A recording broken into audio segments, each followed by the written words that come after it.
Howdy, lieutenants and economists. The most volatile, evil, disgusting things on the planet, humans. If you have a video request, you can always go to assholeconsulting.com. Yeah, I am gonna charge you, kids. And that is the importance of not fucking up. You are such an asshole!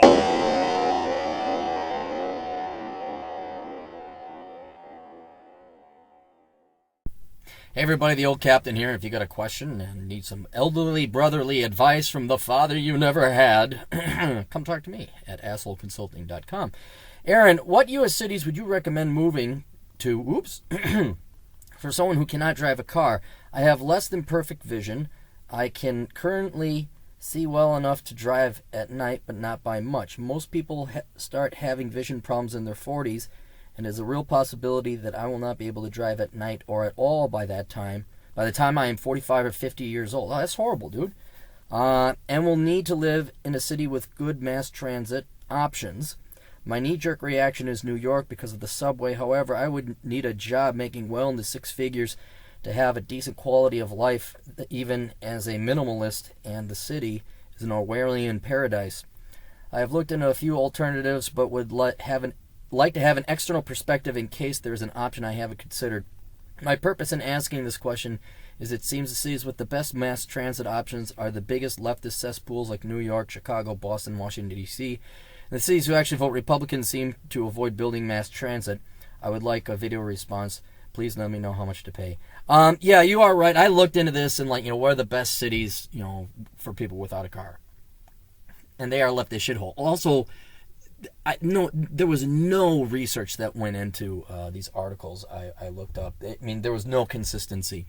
Except they did all of them had L.A., Portland, Chicago, New York, and yeah, they're leftist shitholes. You don't want to be there. They're also incredibly expensive, as you pointed out.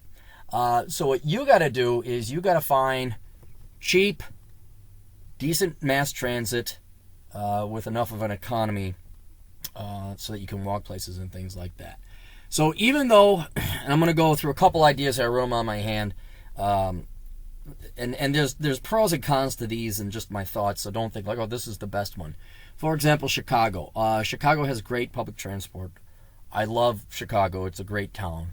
It is a shitty leftist shithole. You're going to pay up the yin-yang. It's very expensive, but their public transport is awesome. Problem with Chicago, or any in New York, or any kind of place that's north, is cold. Because I remember living in Chicago without a car, and you got to sit there in the cold and wait for the bus, or wait for the L, and you're freezing your fucking ass off. So I would avoid any place with snow. So that puts it down to kind of Florida category. Now, Florida, it depends. I personally like St. Petersburg. Because everything's right there. Like when I go to St. Petersburg, I rarely leave. You don't leave the peninsula because everything's right there. You can walk downtown. It's warm. Sure, it gets cool sometimes at night, but you're not going to be it's not. I remember one time, minus 15 with Chicago wind chill coming off of Lake Michigan. It was miserable. Miserable. So Florida, Phoenix is too wide open. Denver's kind of cool. You could live in a downtown area or a very well populated area like Denver, but again, you got the cold and the snow. California is warm, but you got to walk all over, so wipe out California plus the taxes. Texas might be a place. I know Houston is very spread out. You probably wouldn't want to live there. Dallas is very spread out, but again, if you live in the city center, once you get to a large metro area, you can live in a neighborhood that has everything within walking distance. Again, warmer down in Dallas, although they do occasionally get snow. Baton Rouge, you might want to take a look at. I would not recommend New Orleans, but Baton Rouge seemed to be, warm again. Nothing really exciting culture-wise. Okay, now all the Louisianians are going to come in. Savannah, Georgia, that's a nice little town. Charleston, North Carolina in general, I really like Raleigh, Durham, downtown area Raleigh, downtown Raleigh, but also Charleston, or not Charleston, Charlotte, sorry, Charlotte. So one of those southern towns, you could go big, and every major metro area does have some kind of public transportation. Like even here in Minneapolis, we just recently started putting in light rail. It's the biggest waste of time. Go on the bus is what I'd recommend. So be near a bus line. So you could do pretty much any major city So like Houston, even though it's spread out all over the place, you live by a bus line. You should be able to take care of it. Or you get in a like medium-sized towns like say Raleigh, or even smaller than that. Like I remember living in Buffalo, Wyoming. I don't recommend Wyoming, but for example, Buffalo, small little town, I think 5,000 people.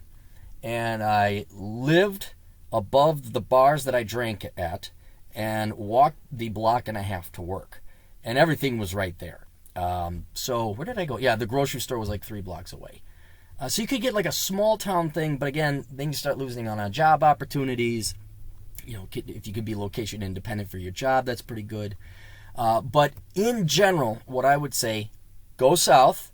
Don't let the size of the town intimidate you. I mean, go there first, see if you like it, but also look, they usually have some kind of bus or some kind of public transportation options that'll allow you to, you know, you're not blind, but so you can see, you can go, you can enjoy, you can, you know, take it in a museum or whatever. But don't let the fact that it's a new town or spread out. So tax-free states, Florida, definitely look. Miami's a little crowded. I mean, you could do Miami, but Tampa, St. Petersburg, I'd avoid Sarasota.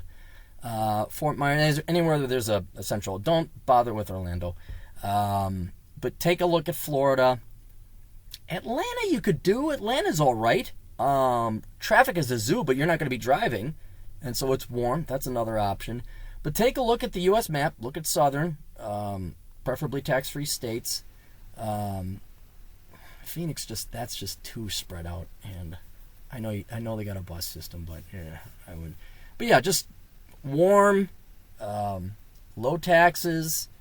Find a town that you like. Do it now. Do your reconnaissance now while you can enjoy it and see it and drive around at your leisure. You know, maybe ride the bus, see if it's clean or not.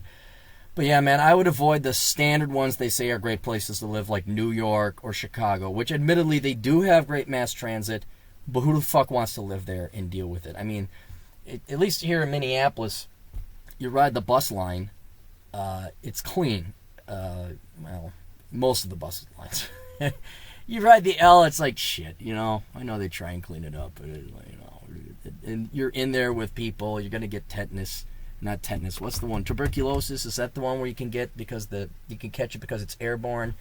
Yeah, you don't want to deal with that shit. So find a nice town, a warm town, preferably a tax-free town, and then go there and ride the bus, see if you like it or not. Because and this is an important decision, so take your time to do it. You know, spend the money and the time visiting these towns, and see if you like to do it. But I just right off the bat, I'd say Florida.